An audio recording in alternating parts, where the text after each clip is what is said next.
Selamat pagi pemirsa, jumpa kembali bersama saya Syifa Aulia dalam Berita Kaltim hari ini. Sejumlah berita penting telah kami siapkan untuk Anda dan berikut diantaranya. 2 mobil dan 1 sepeda motor di Samarinda terlibat tabrakan di jalur Samarinda-Bontang.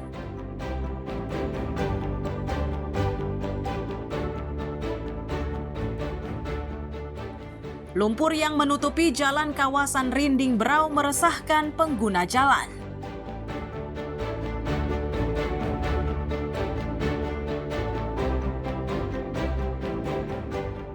Lomba dayung sambil berdiri di Balikpapan diikuti sejumlah atlet dari mancanegara.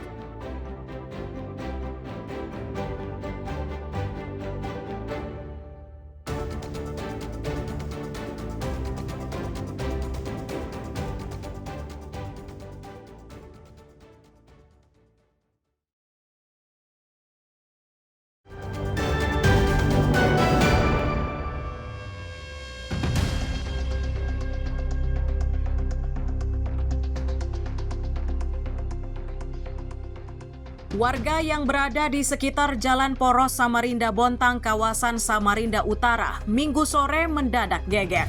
Ini setelah 2 mobil jenis minibus dan sebuah sepeda motor terlibat kecelakaan.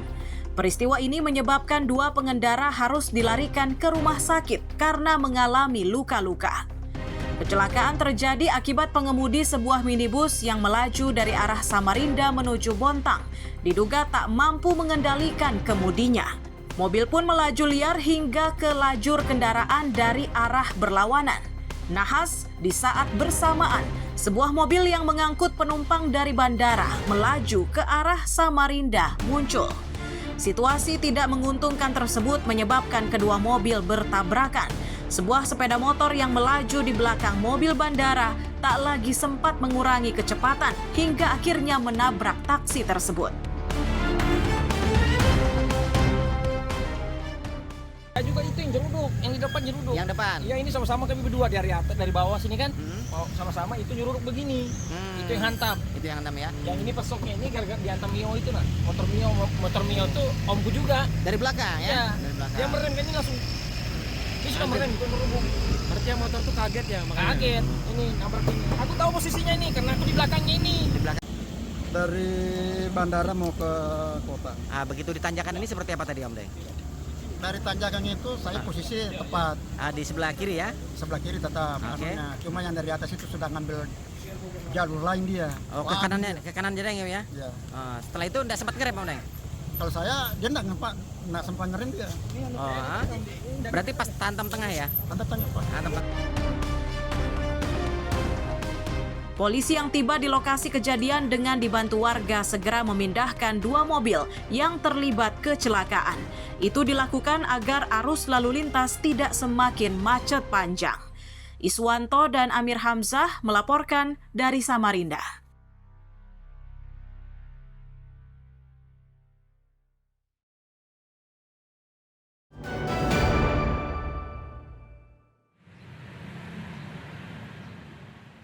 Polisi di Balikpapan hingga Senin siang masih terus berupaya untuk mengungkap siapa pelaku penganiayaan seorang karyawan di kantor pos Sepinggan Raya, Balikpapan Selatan 2 hari sebelumnya.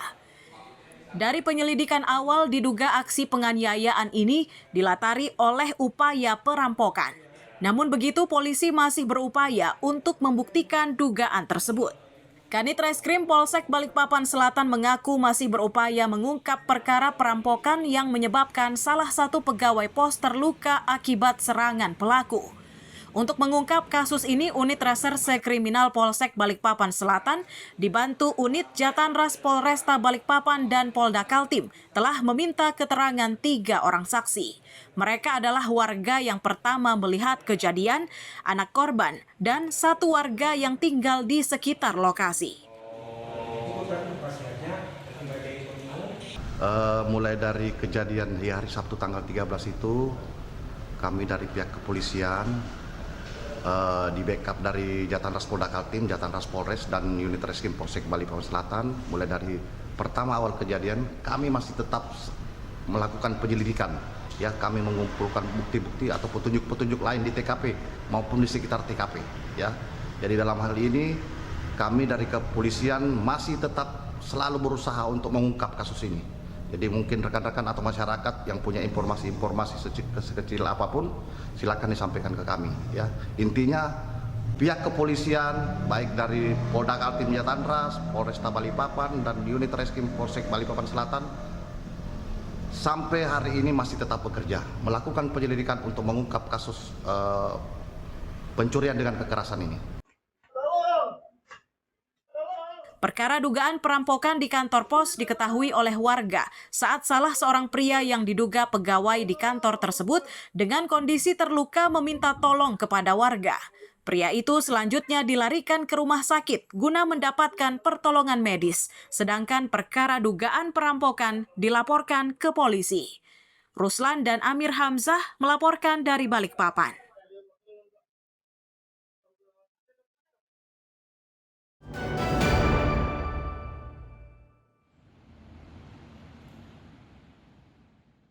Polres Brau hingga Senin siang masih menelusuri dugaan tindak pidana perdagangan orang atau TPPO antar negara. Itu dilakukan setelah pihak imigrasi Tanjung Redep melaporkan kejadian seorang remaja yang hendak berangkat menuju Kamboja dengan maksud menjadi pekerja di situs judi online. Terkait perkara ini, Polres Brau menyatakan sudah menindaklanjuti laporan dari pihak imigrasi tersebut. Karena perkara ini masuk kategori kejahatan internasional, polisi juga berkoordinasi dengan berbagai instansi, termasuk pihak kementerian.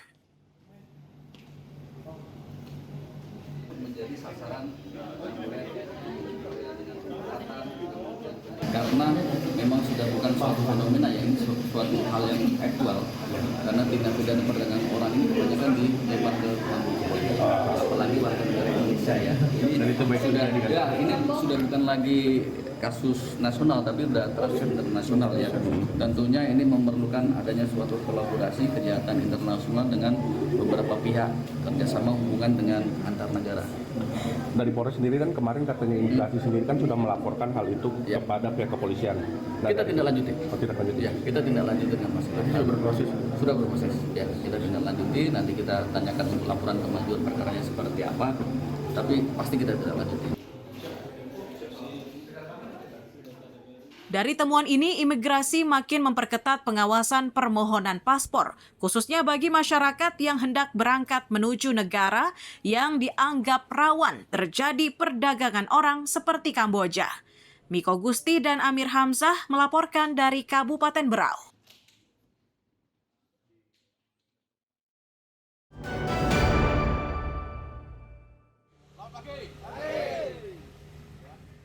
Penertiban oleh petugas Dishub Samarinda dilakukan dengan mengumpulkan supir travel angkutan penumpang yang biasa parkir di Jalan Anggi, Sungai Kunjang. Ini dilakukan untuk memberi peringatan kepada para supir agar tidak parkir di tempat terlarang serta tidak membuang sampah secara sembarangan. Kasih Pengendalian dan Ketertiban Dishub Samarinda menyatakan peringatan ini diberikan sebagai tindak lanjut dari aduan petugas kebersihan Dinas Lingkungan Hidup. Para petugas itu kesal dan kecewa karena di lokasi tersebut banyak ditemukan sampah yang dibuang secara sembarangan. Jadi kegiatan hari ini adalah murni. Jadi ada laporan dari petugas kebersihan dari Dinas Lingkungan Hidup yang mana mereka protes atau keberatan para penumpang dan sopir yang ada di Jalan Anggi membuang sampah sembarangan. Jadi maunya dari petugas DLH sampah itu dimasukkan ke kresek, jadi ditumpuk situ tinggal ngambilnya enak gitu, jadi tidak berserakan. Pemilik usaha travel menyatakan banyaknya sampah itu akibat kendaraan yang parkir, sebagian berasal dari luar daerah. Agar kejadian serupa tidak lagi terulang, pemilik travel berharap disiapkan tempat pembuangan sampah. Sini ada yang masing-masing, tidak ada tempatnya. Jadi ikut parkir yang dari Banjar, dari Pontianak, dia kan tidak ada tempatnya, mau tidur kadang-kadang malam langsung tidur, pagi nyapu, nggak tahu apa-apa, langsung buat sampah. Baik, ratusan. Coba bayangkan, mulai di sana, mulai Simpang Ujung, Cendana, itu kan nggak boleh parkir, tapi nggak ada namanya supir, ada kosong masuk. Ya. Setelah diberi pengarahan, seluruh supir yang parkir di kawasan Jalan Anggi diminta untuk memungut semua sampah yang berserakan. Dishub memastikan penertiban akan dilakukan secara berkala, baik terhadap parkir maupun kebersihan, guna menjaga ketertiban dan kenyamanan warga kawasan Jalan Anggi. Iswanto dan Amir Hamzah melaporkan dari Samarinda.